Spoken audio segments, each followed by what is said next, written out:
الله عليه وسلم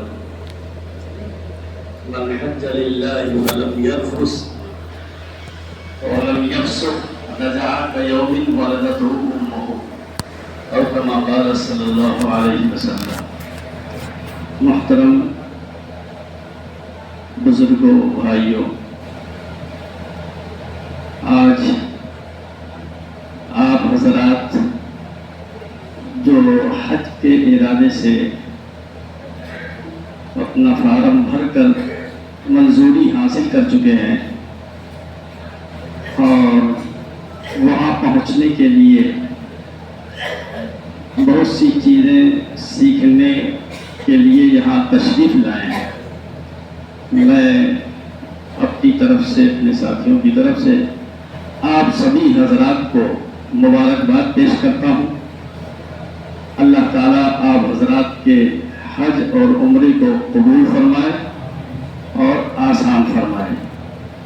آپ اپنے لیے، یہاں کے منتظمین کے لیے، سارے مسلمانوں کے لیے، پوری انسانیت کے لیے اس مقام پر جہاں جا رہے ہیں جہاں دعائیں قبول ہوتی ہیں، سب کے لیے دعا فرمائیں۔ اللہ تعالیٰ قبول فرمائے حضرات کی دعا کو۔ میں نے جو حدیث شریف پڑھی ہے، آپ اس موقع پر حج کے فضائل قرآنی آیات سے، احادیث نبویہ سے، اسی طرح آداب حج، مقامات مقدسہ کی تفصیل اور اس کی اہمیت اور فضائل، ان سب کو آپ حضرات سن چکے ہیں۔ یہ بات اپنی جگہ مسلم ہے کہ وہاں آپ جائیں گے، آپ کے لیے بڑے فضائل ہیں، حاجیوں کے لیے بہت فضائل ہیں۔ قرآن کریم کی آیتوں میں اور احادیث مبارکہ میں اس کا تذکرہ ہے۔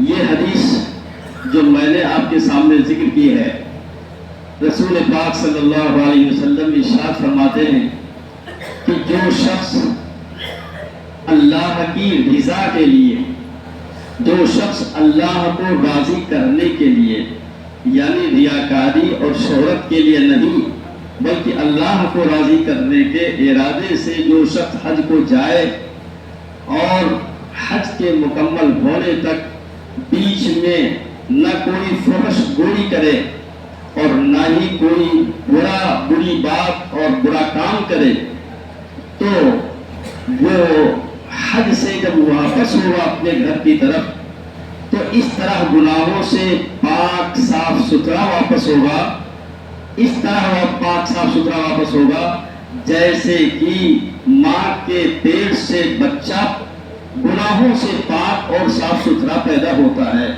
یعنی جس وقت وہ ماں کے پیٹ سے پیدا ہوتا ہے تو اس میں کوئی گناہ نہیں ہوتا، اسی کو آپ حضرات معصوم کہتے ہیں۔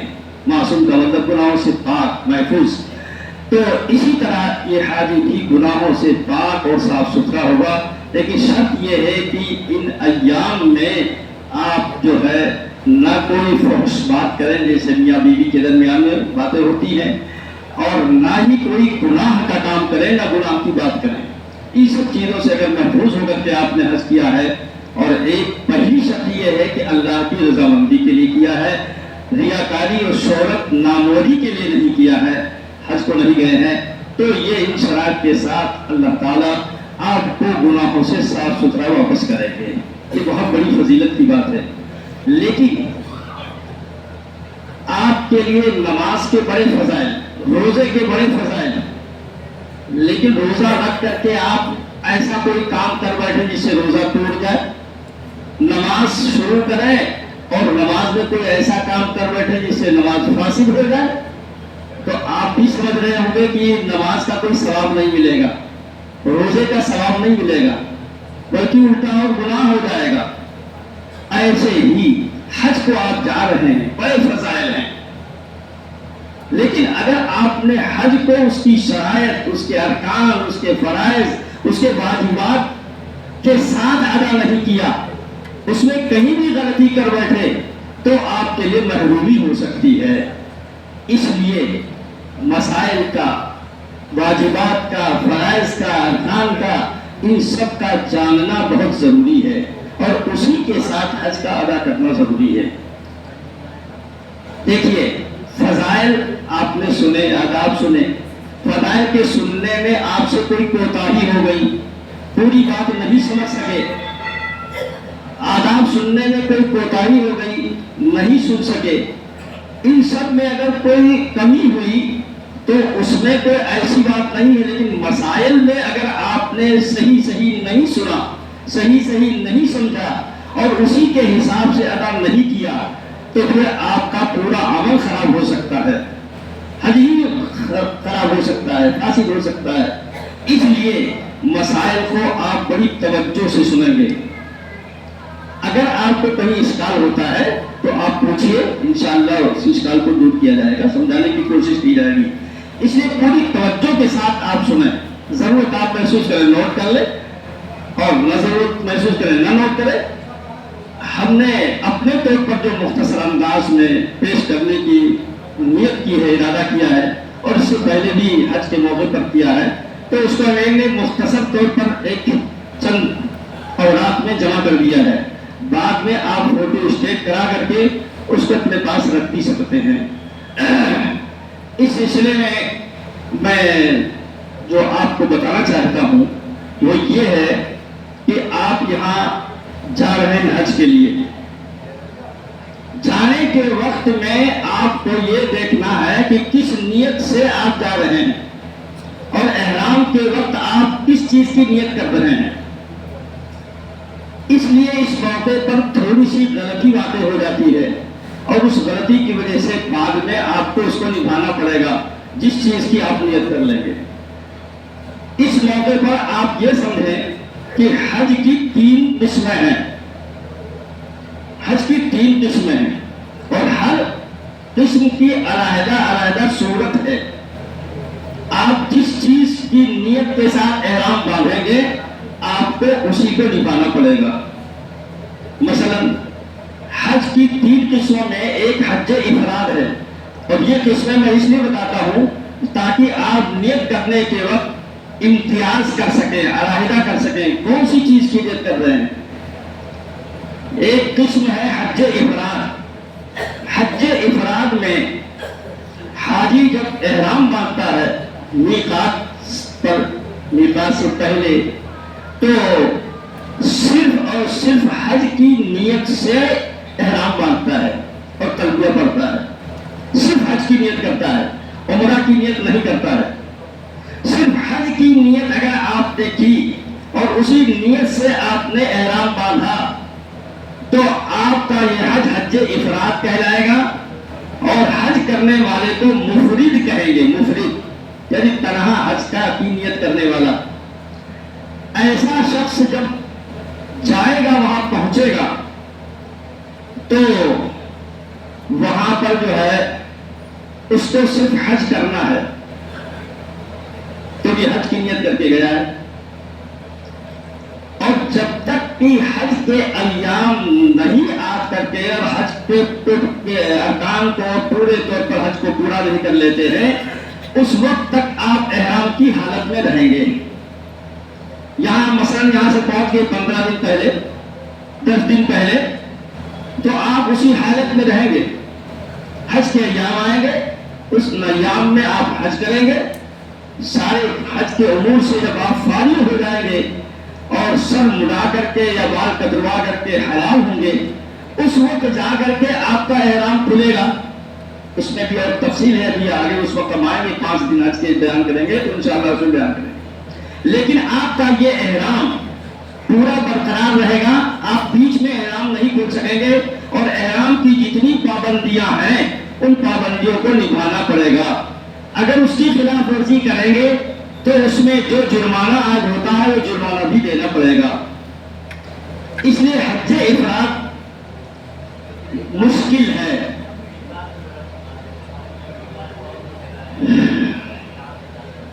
اب میقات کا مسئلہ تو یہ ہے کہ آپ کا ہوائی جہاز پرواز کا کہاں ہے، کدھر سے پرواز کا کہاں ہے، آپ پہلے مکہ جا رہے ہیں کہ پہلے مدینہ جا رہے ہیں، یہ تو آپ کو بعد میں پتہ چلے گا یا پتہ چل گیا ہے۔